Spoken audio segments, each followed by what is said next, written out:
ang ating Senador Boto de la Rosa, nung tinanong siya, ayaw naman yung humarap sa amin. Pinapaharap namin para maging malinaw lahat ng bagay. Anong ginagawa niya? Nagpupunta sa media. Kung ano-anong pinagsasabi niya. Sinisipa niya ang mga kapulisan na alam nila ang batas.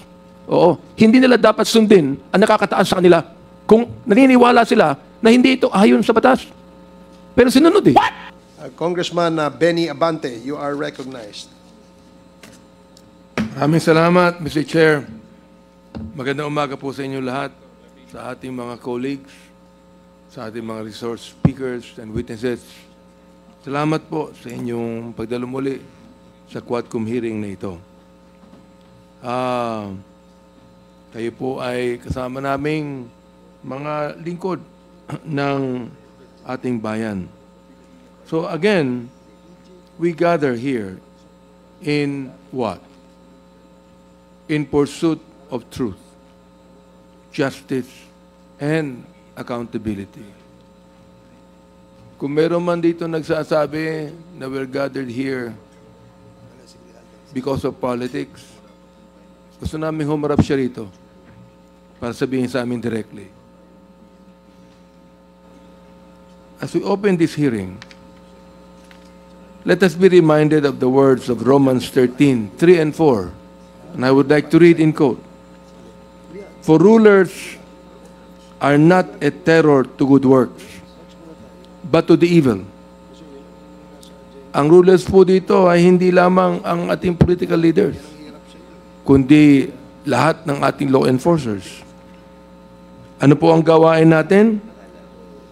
We are not a terror to good works, but to the evil. Wilt thou then not be afraid of the power? Do that which is good. Yan po ang command ng Scripture. Do that which is good, and thou shalt have praise of the same. For he is the minister of God to thee for good.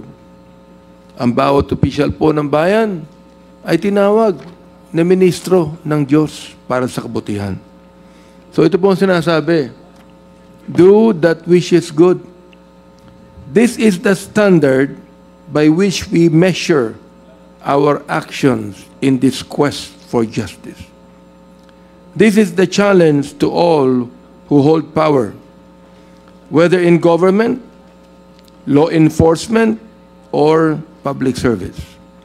Power must never be abused in order to shield wrongdoers.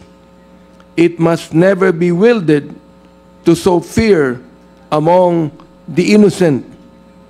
Power must serve only one purpose: to uphold what is just and to bring evil to account. Yet, time and time again, in the course of these hearings, we have seen the opposite. Those entrusted with the duty to protect have enabled injustice. Those who swore to uphold the law have hidden behind silence. Those called to testify, like former PIDEA Chief Wilkins Villanueva, and I would never question his good record in the Philippine National Police.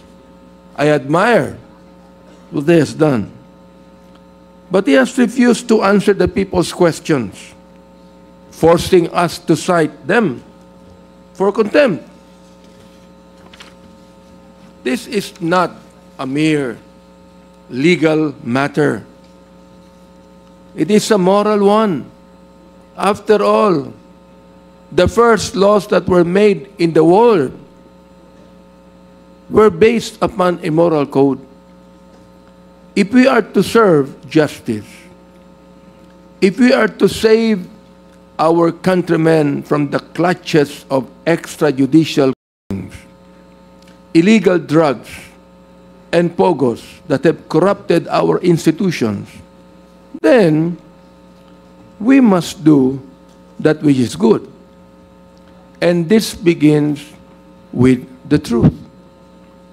May mga taong pinapasalamatan ang dating administrasyon sa drugs.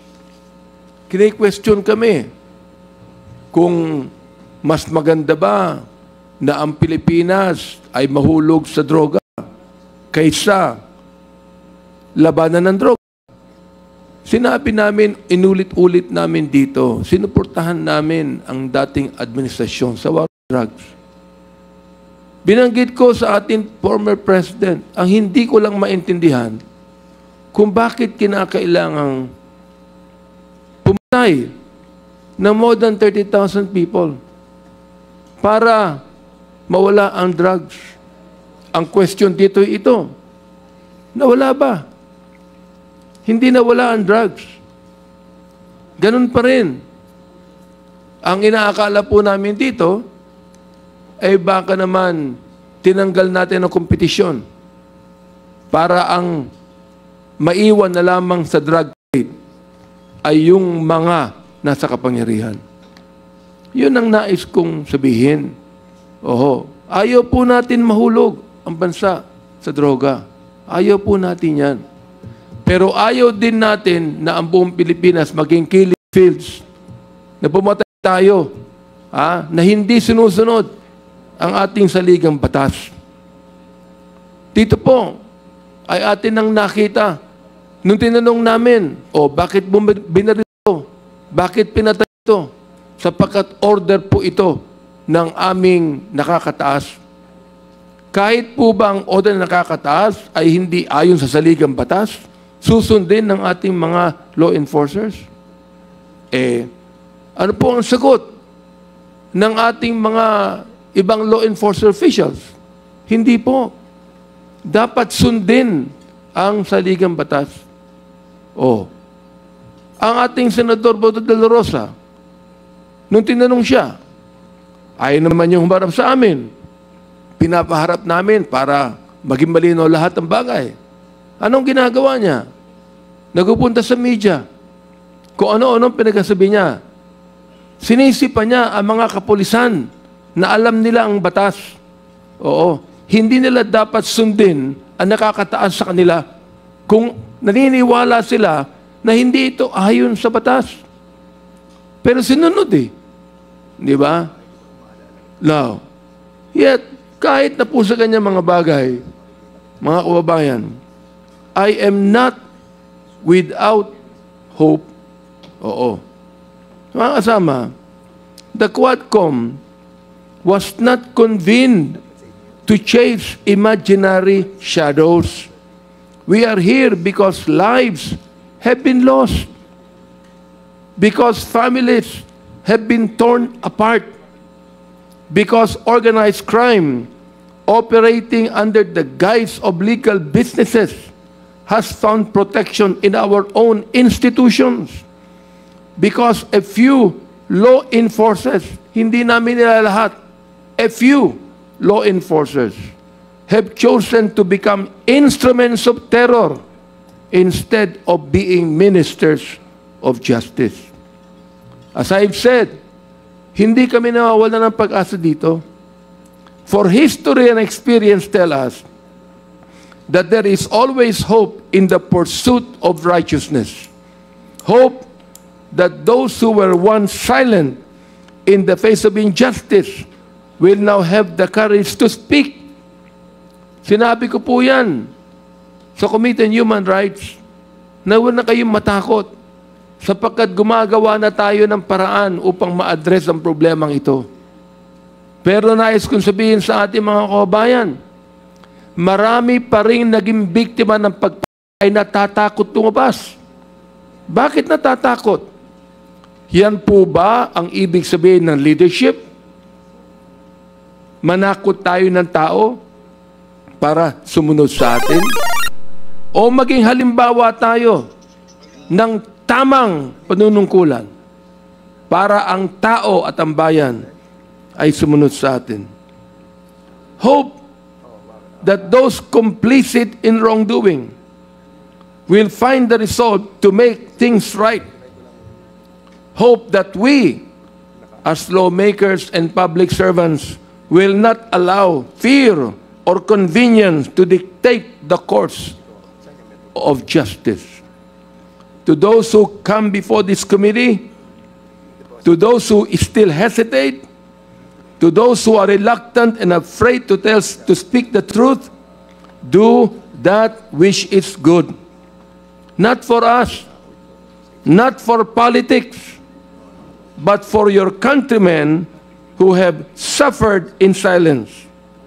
For the time for evasion has passed. The time for justice is now. Let these hearings be evidence of our commitment and proof of our resolve. We seek not vengeance, only truth. We wield this power not for personal gain, but for our people.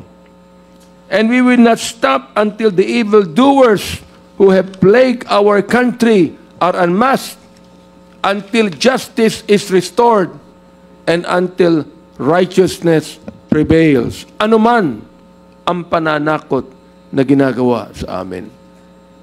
So may God guide us in the days ahead.